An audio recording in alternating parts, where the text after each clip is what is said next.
So, thank you for joining. I know that you're all tired. I did 20,000 steps today. I know that Tony did 18,000. I'm sure you're all tired, but I hope that for the next 25 minutes, well, Eric, myself, Andy, and Tony will provide you some insights that are hopefully valuable to you. My name is Cyril Filot. I work for Rabobank, a bank that is involved in providing financing solutions to companies in the food and agribusiness industry only. And we are an integral part, we like to think, of the bakery industry as well, providing financial solutions there. I'm part of the Insights Group, and I'd like to share some of the insights to kick off the discussion with you. A few of the slides. And I'd like to talk about the consumer today.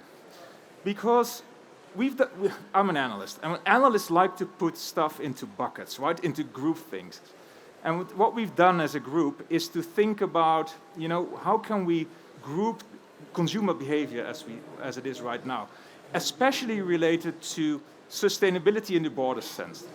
And so the first group that we have is the conscious consumer, the consumer that is very aware of environmental sustainability, but also about nutrition, and that's why we're here, of course.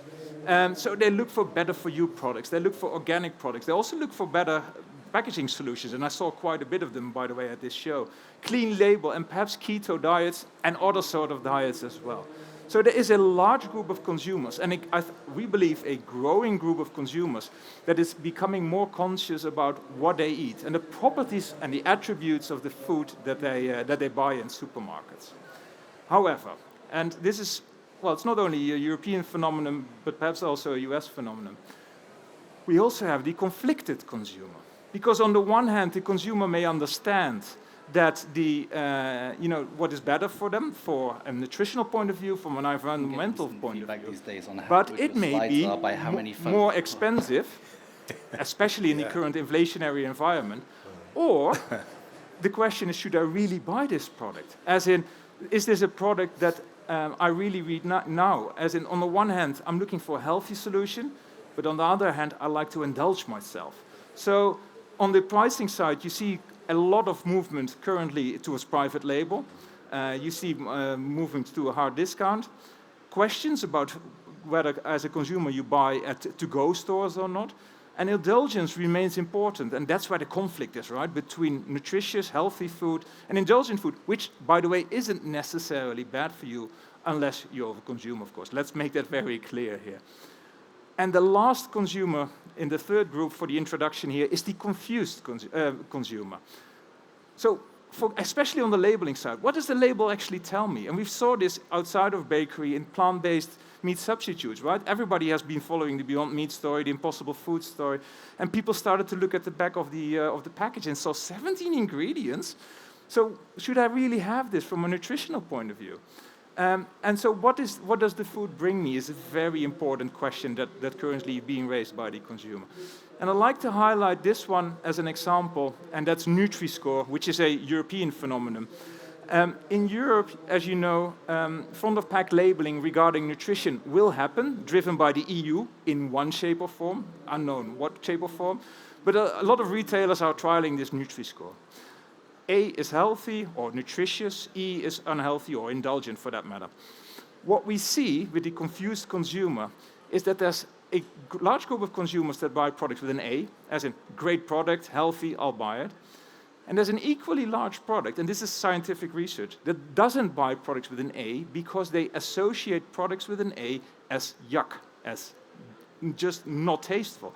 So they move to the E because that's where they find the products that are right for them.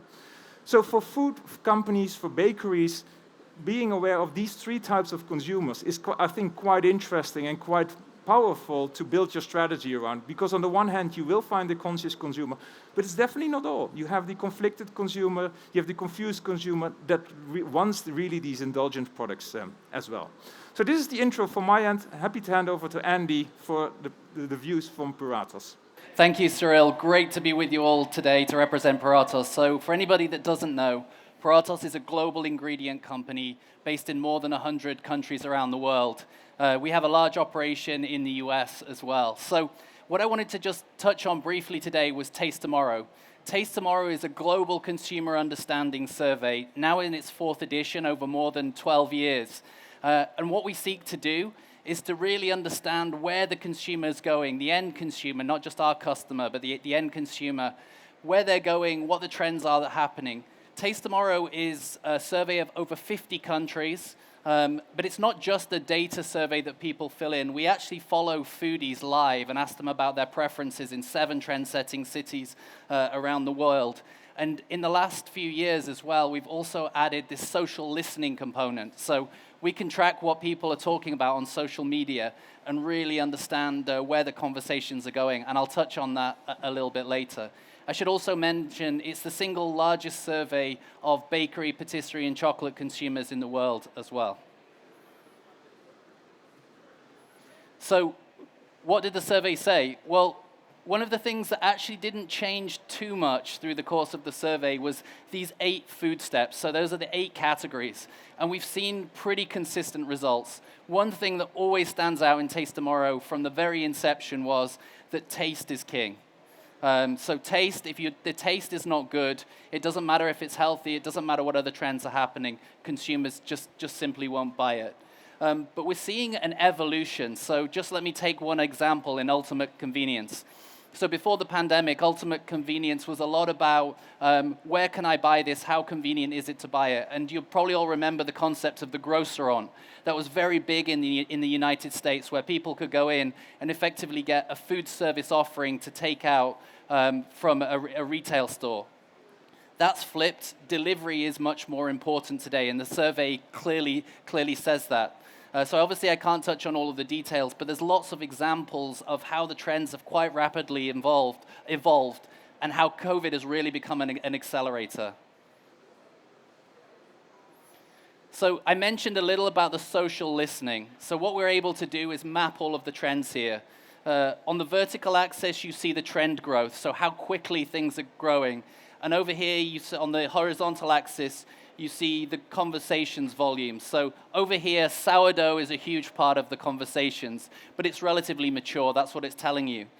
But you can see many different trends that are talked about on the slide, but let me just pick out a couple that I wanted to talk a little bit more about: gut feeling and functional food.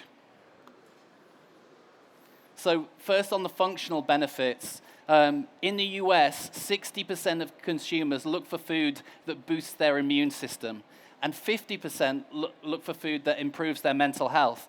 And we see significant acceleration of people looking for functional benefits. What's really interesting as we're in Germany and obviously within Europe is those percentages are higher here than they are in the US.